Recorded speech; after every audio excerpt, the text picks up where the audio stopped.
ये बात बहुत ही ज़्यादा पुरानी है। तारीख थी 28 अक्टूबर सन 1970। उस दिन मैं दिल्ली से लखनऊ वापस आ रहा था और लखनऊ से मुझे अपने गांव जाना था। लखनऊ के चारबाग रेलवे स्टेशन पर मैंने अपनी ट्रेन बदली और फिर वहां से अपने गांव के स्टेशन की ओर निकल पड़ा। मैं ट्रेन में बैठा और 1 घंटे के अंदर ही मैं अपने गांव दरियापुर के रेलवे स्टेशन पर पहुंच गया। जब मैं अपने गांव के रेलवे स्टेशन पर पहुंचा तब लगभग रात के 11 बज चुके थे। मैं जब स्टेशन पर उतरा तो वहां पर बहुत ही ज़्यादा सन्नाटा था।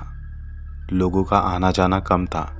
कुछ एक आध लोग ही थे जो दूसरे जगहों पे जाकर अपने सामानों की खरीद फरोख्त करते थे। वही ट्रेन की इंतज़ार में रुके हुए थे। जब मेरी ट्रेन आई और मैं उतरा तो वहाँ पे मौजूद इक्का दुक्का लोग उस ट्रेन में चढ़कर उसके साथ चले गए। अब स्टेशन में मैं कुर्सी पर बैठा रह गया। मुझे इंतज़ार था तो सिर्फ इस चीज़ का कि कोई ऐसा आदमी दिखे जो मेरे गांव की ओर जाता हो, क्योंकि रात बहुत हो चुकी थी और ये वो वक्त था जब चोर और डकैतों का खतरा होता था। मैं डर रहा था क्योंकि पहली बार इतनी रात को मैं अपने स्टेशन पर आया था। मजबूरी में मुझे इतनी देर हो गई थी, मगर करता भी तो क्या। अब एक ही आस थी कि कोई दिख जाए जिसके साथ मैं चला जाऊं। उन दिनों सवारियां भी नहीं चलती थी, टैक्सी और दूसरे इंतजाम नहीं थे, इसलिए मैं वहां पर काफ़ी देर बैठा रहा। आधे घंटे तक इंतज़ार किया। रात होती ही चली जा रही थी और गांव का इलाका तो और भी ज़्यादा वहाँ पर सन्नाटा लग रहा था।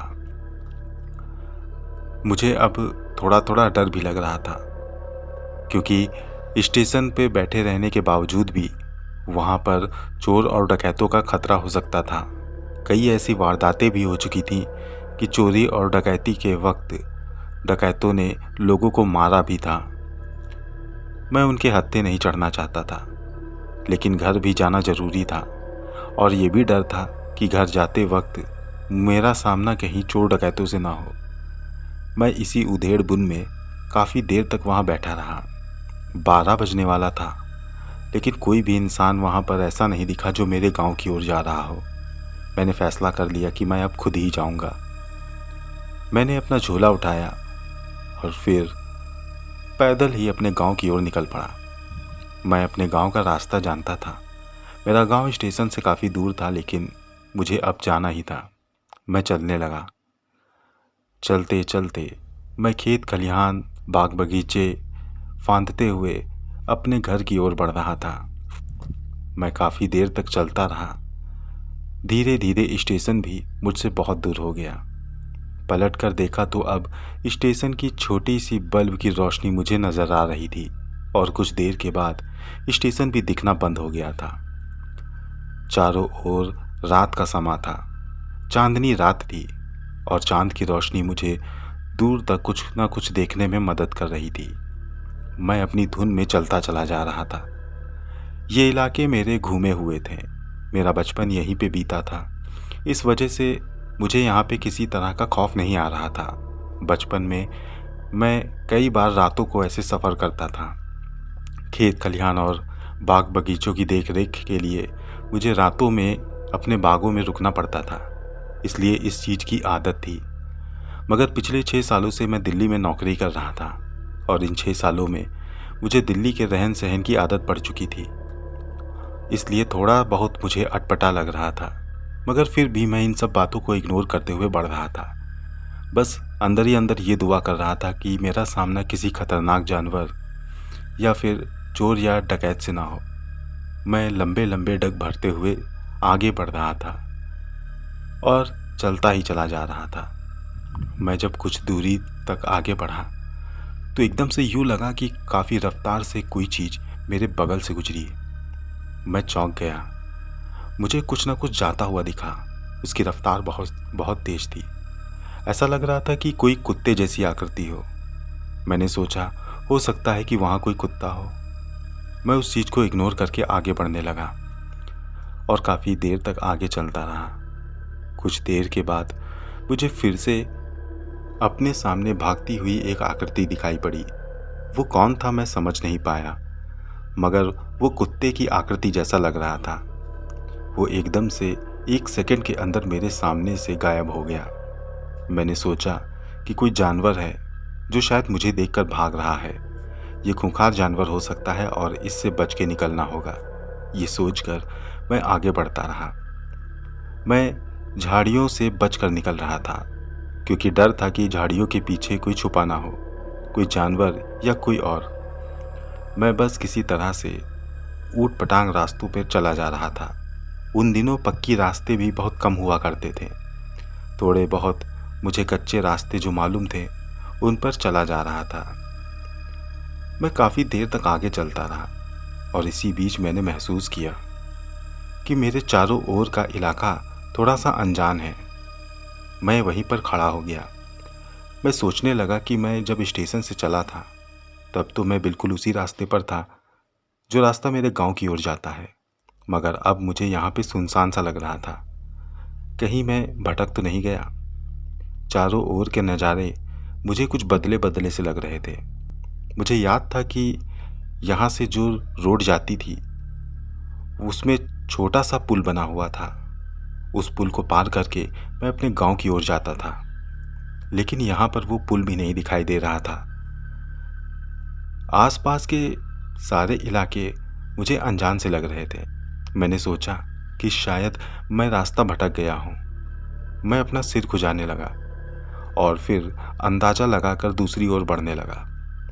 काफ़ी देर तक आगे बढ़ते रहने के बाद भी मुझे अपने घर का ठीक से रास्ता नहीं मिला और मैं और भी ज़्यादा कंफ्यूज हो गया, क्योंकि अब मैं जहाँ पर बढ़ रहा था वो पहले से और भी अनजान था।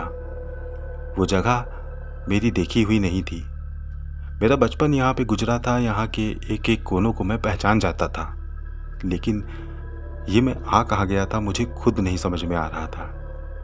मैं थक हार कर एक जगह पर बैठा, सोचने लगा कि आखिर मैं भूल क्यों रहा हूँ। हो सकता है कि दिल्ली में इतने दिनों से रहने के कारण मुझे खेत खलिहान से निकलने की आदत ना रह गई हो और इसी में मैं भूल गया हूँ। 6 साल का वक्त बहुत होता है। हो सकता है कि मैं भूल चुका हूँ, लेकिन अब सवाल ये है कि मैं आगे कैसे बढ़ूँ। सही रास्ता कौन मुझे बताएगा। अगर वापस जाता हूँ तो भी मुझे बहुत चलना पड़ेगा।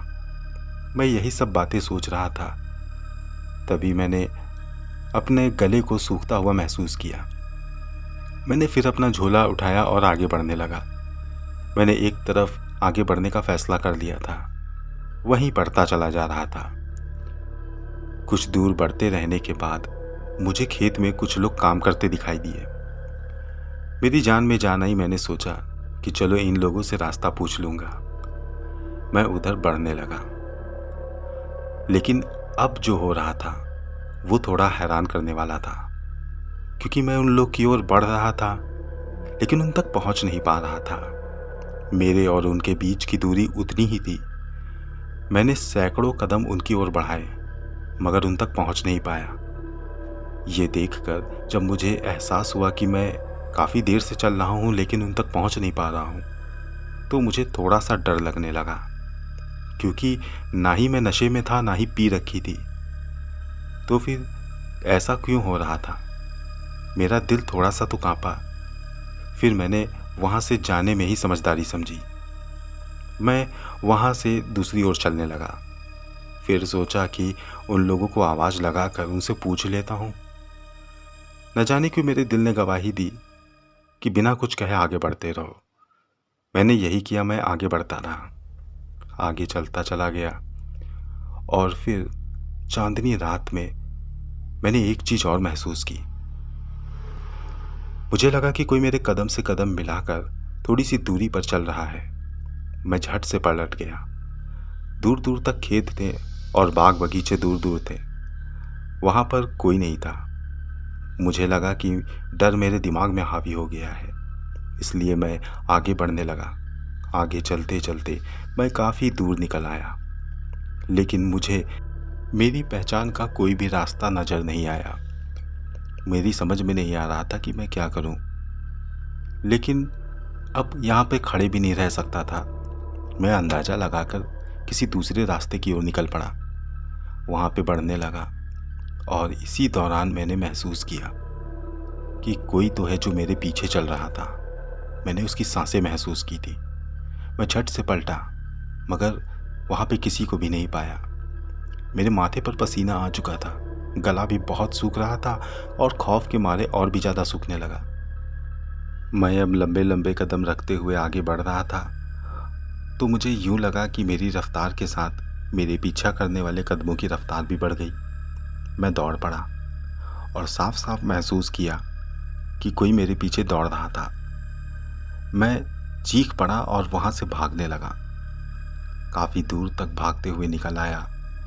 जब मेरे पैरों ने जवाब दे दिया तब मैं रुक गया, ज़ोर ज़ोर से हाँफने लगा।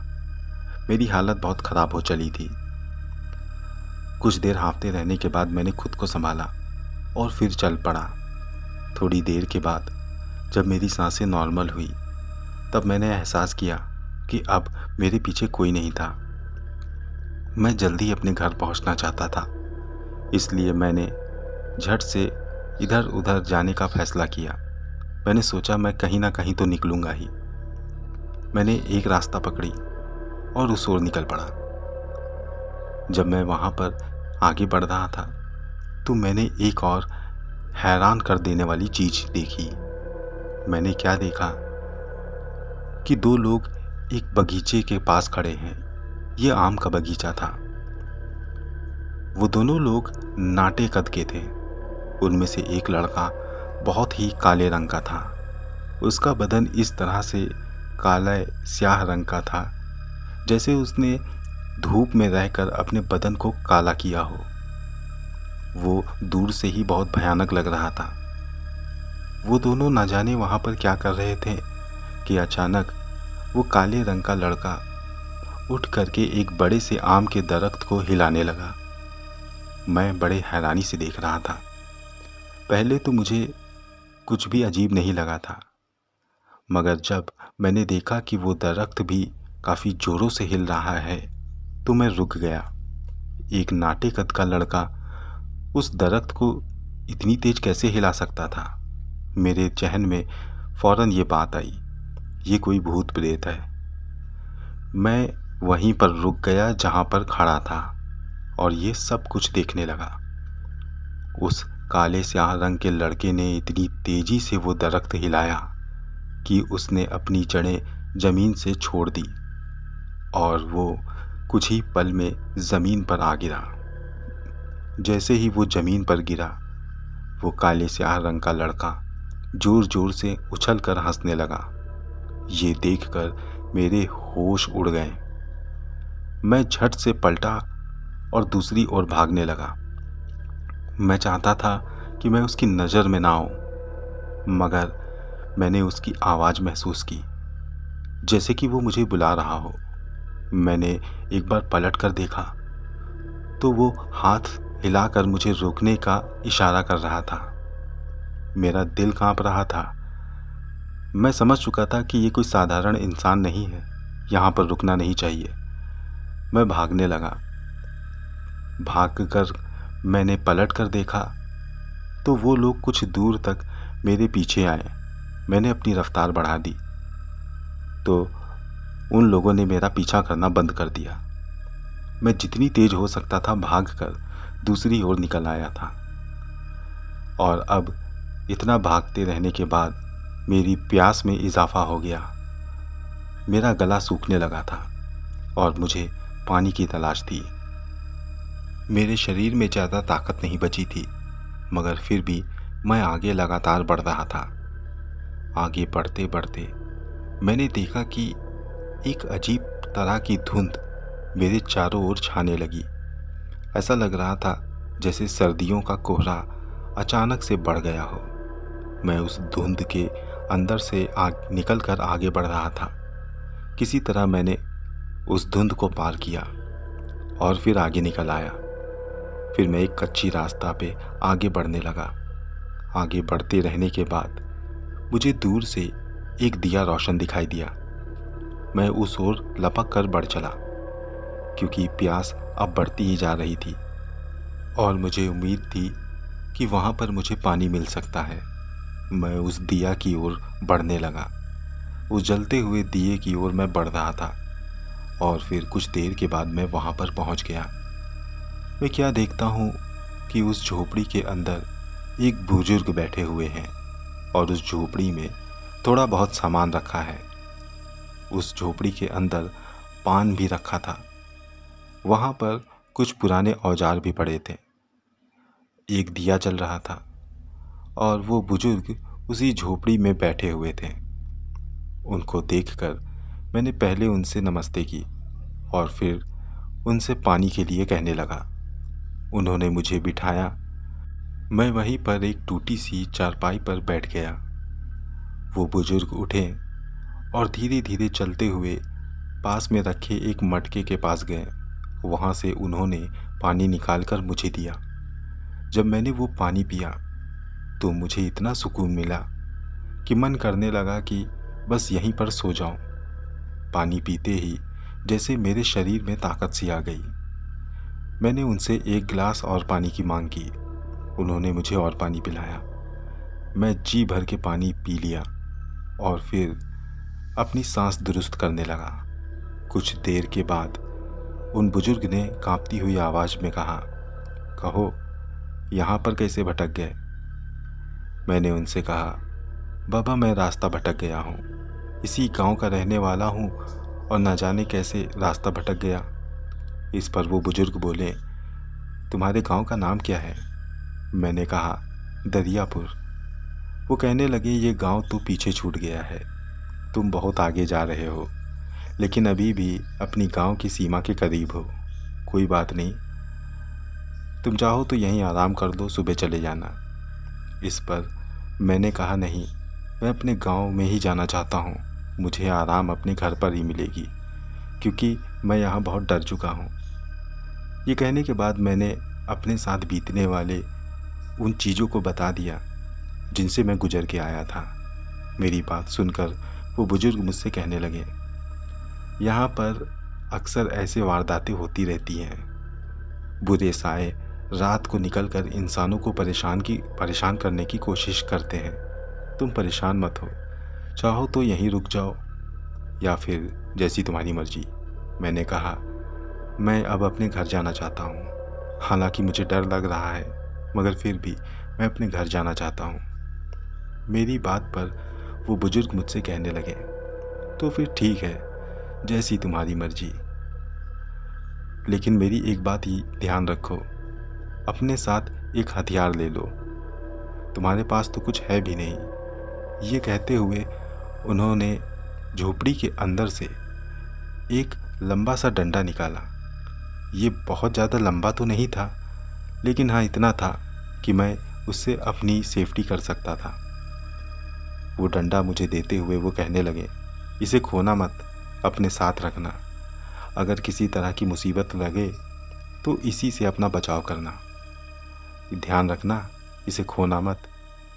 मैंने उनका शुक्रिया अदा किया और फिर उनसे कहा, बाबा बुरा ना माने तो एक बात पूछूं? पूछो। बाबा आप यहाँ पर इतनी रात में ऐसे हालात में कैसे रह लेते हैं, और रात के इस वक्त वो भी अकेले? इस पर उन्होंने मुस्कुराते हुए कहा, मेरी तो आदत बनी हुई है। मेरी पूरी ज़िंदगी यहीं बीती है। मुझे किसी तरह का कोई भी खौफ नहीं। अब तुम देर मत करो, तुम जाओ। मैंने एक बार फिर से उनका शुक्रिया अदा किया और आगे बढ़ चला। आगे बढ़ते हुए मैं अब काफ़ी शक्ति महसूस कर रहा था। अपने बदन में चुस्ती और फुर्ती महसूस कर रहा था। मैं नए जोश के साथ आगे बढ़ रहा था, मगर कुछ दूर चलने के बाद फिर से मन में एक शंका सी आ गई। फिर वही एहसास होने लगे जैसे कि कोई मेरा पीछा कर रहा हो, लेकिन मैं बाबा के बताए रास्ते पर ही बढ़ रहा था। मैं जब कुछ दूर आगे बढ़ा तो मैंने एक अजीब सी चीज़ देखी। मैंने देखा कि वहीं पर एक छोटा सा घर बना है और वहाँ बाहर एक आदमी अपनी बीवी को ज़ोर ज़ोर से पीट रहा है। जैसे कि वो किसी जानवर को पीट रहा हो। ऐसे तो कोई किसी जानवर को भी नहीं पीटता, ये तो उससे भी बुरी तरीके से उसे पीट रहा था। वो दहाड़े मारकर चिल्ला रही थी। मैं जब वहाँ से गुजर रहा था तो मुझसे ये देखा ना गया। मैंने हिम्मत करके उनके पास जाने का फ़ैसला किया। मैं उनके पास चला गया और उसे रोक दिया। उससे कहने लगा, क्यों उसे मार रहे हो? वो मेरी बात को सुनी अनसुनी करता हुआ अपनी बीवी को फिर पीटने लगा। मैंने फिर उसे रोका तो उसने मुझे तेज़ी से झटका दिया। कहने लगा कि ये तुम्हारा मामला नहीं, ये मेरे घर का ज़ाती मामला है। मैंने उससे कहा, लेकिन तुम इसे इस तरह से नहीं मार सकते। मेरे इतना कहना ही था कि उसकी बीवी उठी और मुझे इतनी तेज़ी से धक्का मारा कि मैं काफ़ी फीट पीछे जाकर गिर गया। और इसके बाद मैंने देखा कि वो आदमी मेरी ओर दौड़ा और मुझे टांग पकड़कर अपने घर के अंदर घसीटने लगा। इस दौरान जब मेरा ध्यान उसके हाथों पर गया तो मैंने पाया कि उसके नाखून ज़रूरत से ज़्यादा बड़े थे। मैं डर गया और दूसरे पैर से झटका देने लगा। किसी तरह मैंने उसका हाथ छुड़ाया और फिर वहाँ से लपक कर आगे बढ़ने लगा। एक बार फिर उस आदमी ने मुझे धक्का दिया। मैं ज़मीन पर गिर गया, लेकिन इस बार मैंने बाबा का वो डंडा पकड़ा और उसे लहरा कर उस आदमी की खोपड़ी पे दे मारा। वो तेज़ी से चीखता हुआ अपने छोटे से घर के अंदर चला गया।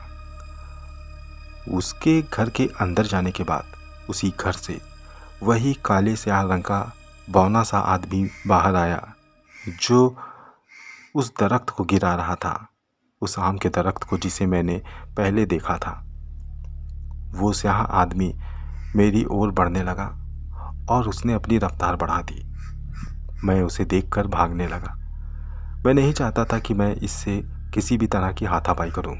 उसकी ताकत का अंदाज़ा मुझे पहले ही लग चुका था, लेकिन वो दौड़ने में भी इतनी तेज़ था कि कुछ ही पल में मेरे सामने आ गया और फिर उसने मेरा हाथ पकड़ लिया। मैंने फिर से उस डंडे को घुमाकर उसके हाथ पर दे मारा, जिससे वो तेज़ी से चीख पड़ा। मैंने उस डंडे को दोबारा उसकी दूसरी टांग की ओर मार दिया। वो बहुत तेज़ी से दाढ़े मारकर चिल्लाने लगा और वहाँ से भागकर अपने घर की ओर चला गया। मैंने इस दौरान ये भी महसूस किया कि उस काले स्याह रंग के आदमी के नाखून भी ज़रूरत से ज़्यादा बड़े थे। मैं समझ चुका था कि ये कोई इंसान नहीं, ज़रूर कोई प्रेत या फिर खबीस या जिन है। मैं वहाँ से भागने लगा। मैं जान गया था कि मेरा सामना इन लोगों से हो चुका है और ये ज़रूर मेरा पीछा करेंगे। मैं भागते भागते आगे बढ़ता रहा। काफ़ी दूर आने के बाद मैं थक गया तो रुक कर थोड़ा सा हाँफने लगा, सांस दुरुस्त की और उसके बाद मैं फिर बाबा के बताए हुए रास्ते पर आगे बढ़ने लगा। जब मैं आगे बढ़ रहा था तभी मैंने देखा कि आगे एक कुआं बना था, जिसमें से एक बूढ़ी सी औरत पानी निकाल कर और उसे संभालते हुए आगे बढ़ रही थी। वो पानी एक मटके में भर रही थी और उसे अपने सिर पे रखे हुए थी। वो 2 कदम चलती और फिर मटके को उठाकर नीचे रख देती। मदद करने की गर्ज से मैं आगे बढ़ने लगा। फिर मेरे दिमाग में ख्याल आया, इतनी रात को ये पानी क्यों भर रही होगी। फिर मैंने सोचा, हो सकता है कि ये खेत या अपने बाग बगीचों में बैठी हो, इसे प्यास लगी हो और ये पानी भरने आई हो। मैं यही सोचकर आगे बढ़ने लगा। मैंने उसके पास जाकर कहा, अम्मा कुछ मदद कर दूं? तो उसने कहा, भैया ये मटका उठाकर वहाँ रख दो। उसने एक ओर इशारा किया। मैंने वो मटका उठाया और उस ओर बढ़ चला जहाँ उसने इशारा किया था। मैंने कहा, अम्मा आप यहीं रहती हैं? मेरा इतना पूछना था कि मैंने अपनी पीठ पर किसी के पंजों को महसूस किया। मैंने पलट कर देखा तो मेरे हाथ से वो मटका छूट गया, क्योंकि वो बूढ़ी औरत एक बहुत ही खौफनाक शक्ल में खड़ी थी और उसके पंजे किसी जानवर जैसे लग रहे थे। मैं उसे देखकर वहाँ से भागने लगा। मगर मुझे एक धक्का महसूस हुआ और मैं लड़खड़ा कर आगे गिर गया। मैं फिर उठकर भागने लगा। भागता रहा और भागते भागते मैंने महसूस किया कि मेरे पाँव किसी दलदल में घुस रहे हों। कुछ देर के बाद मैंने देखा कि मैं एक दलदल नुमा जगह में खड़ा था। पाँव मेरे कीचड़ में थे। वो ऐसे सन चुके थे कि आगे बढ़ते नहीं बन रहा था। अब मैं वहाँ फंस चुका था। वो बुढ़िया अब मेरे पास खड़ी थी। कुछ देर के बाद मैंने देखा कि वो काले स्याह रंग का बौना और वो दूसरा आदमी जो अपनी बीवी को मार रहा था, वो लोग भी वहाँ पर आकर खड़े हो गए। उनकी शक्लें इंसानों से बहुत ही अलग थीं। दांत उनके जानवरों की तरह थे। मैं ये सब देखकर बहुत डर गया था। मैं चिल्लाने लगा था। कुछ देर चिल्लाते रहने के बाद मैंने अपने आप को रोका। मैं जानता था कि मेरी सुनने वाला वहाँ कोई नहीं। मैं वहाँ से भागने की कोशिश करने लगा। इस पर उस बुढ़िया ने उस बौने इंसान की ओर इशारा किया तो वो मेरी ओर आगे बढ़ने लगा। वो मेरी ओर बढ़ा और मेरा हाथ पकड़कर उसने मुझे झटक कर दूसरी ओर पटक दिया। मेरा हाल बेहाल था। वो फिर से मेरी ओर बढ़ने लगा। इस बार मैंने बाबा का दिया हुआ वो डंडा अपने हाथों में थामा और जोर लगाकर फिर से उसके हाथ पर दे मारा। वो चिल्लाकर भागने लगा। मैं इस कीचड़ से निकलकर अब उस बुढ़िया की ओर बढ़ चला था। जैसे जैसे उसकी ओर बढ़ा, वो काफ़ी तेज़ी से पीछे हट गई। बाकी के 2 लोगों को मैंने उसी डंडे से पीटा। वो जैसे जैसे मेरी ओर बढ़ रहे थे, मैं उसी डंडे से उन पर हमला कर रहा था। इस तरह से करते रहते हुए मैंने उनसे अपना बचाव किया और उस डंडे से चोट खाकर वो लोग वहाँ से बहुत दूर भाग गए। मुझे दूर से ही देखने लगे। मैं कीचड़ से बाहर आ गया था और अब डंडे को हाथ में थामे हुए बाबा जी के बताए हुए रास्ते पर आगे ही बढ़ता जा रहा था। मैं नहीं जानता था कि ये रास्ता मुझे कहाँ ले जाएगा, मगर ना जाने क्यों उन बाबा जी की बात पर मुझे भरोसा हो रहा था। मैं अब आगे बढ़ता चला गया। कुछ दूर बढ़ते रहने के बाद मैंने देखा तो वो लोग अब वहाँ से गायब हो चुके थे। मैं वहाँ से चलते चलते कुछ देर के बाद अपने गांव के इलाके में पहुँच गया। अब मैं वो रास्ता पहचान गया था। ये मेरे गांव की ओर जाती थी। मैं झट से अपने गांव के अंदर दाखिल हुआ और कुछ देर के बाद मैं आधी रात को अपने घर पहुंच गया था। आधी रात के वक्त मेरी माँ मुझे देखकर बहुत खुश भी थी और हैरान भी। मैंने अपनी माँ को रात का सारा वाक़या बताया। माँ और पिताजी ने, दादा दादी ने मेरा सारा वाक़या सुना। मुझे उस रात सुला दिया गया। दूसरे दिन मेरे दादी दादा ने मुझसे कहा कि मैं बहुत किस्मत वाला हूँ, क्योंकि मैं भूत प्रेत के चंगुलों से बच के निकल आया और जिन बुजुर्ग ने मेरी मदद की थी वो कोई और नहीं बल्कि गांव के ही देवता थे। मैंने उनसे पूछा कि आप ऐसा कैसे कह सकते हैं, तो वो मुझे एक जगह पर ले जाने लगे। जब उस जगह पे मैं जा रहा था तो मैंने महसूस किया कि ये वही जगह थी जहाँ पर मैं रात में चल रहा था, जिस ओर मैं उन बुजुर्ग बाबा से मिला था। कुछ दूरी पर मैंने जाकर देखा कि जहाँ रात में मैंने बुजुर्ग बाबा की झोपड़ी देखी थी, वहाँ पर एक छोटा सा मंदिर था। मेरे दादी दादा ने कहा, ये गांव के देवता का मंदिर है। मैं उसी गांव में पला बढ़ा था, लेकिन इन सब बातों पर कभी यकीन नहीं करता था, ना ही किसी पूजा पाठ में शामिल होता था। मगर उस दिन मुझे इन सब बातों पर यकीन हो गया। मैंने तुरंत मत्था टेका। वो लाठी भी मैं अपने साथ लाया था, मैंने उसी मंदिर में वो लाठी रख दी और उन बाबा का बार बार शुक्रिया अदा करता रहा।